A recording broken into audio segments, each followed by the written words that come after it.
Hi everybody, in this video I'll let you guys know how can you use Fidelity Cash Management Account. If you wish to use a Fidelity Cash Management Account or CME, you could deposit funds through a direct deposit, electronic fund transfer or mobile check deposit as well. You could use the account for everyday banking needs like bill payment, direct debits and ATM withdrawal as well.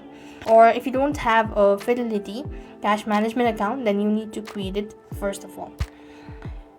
Once you're done creating your account, then you need to set up a direct deposit for your paycheck or others payment as well. Then you could transfer the money from your bank account to the cash management account, after which you could go and deposit cash or check by taking a picture with the Fidelity mobile app. Once you have done this, you need to go ahead and transfer money from your Fidelity account or use a third-party app like Venmo or PayPal in order to transfer, and you could then go ahead and use Fidelity Cash Management Account. Similarly, you could also do this by going to the account banking feature, that is pay online for free and authorize the biller to deposit your amount and write check using your account, and that is how you could use Fidelity Cash Management.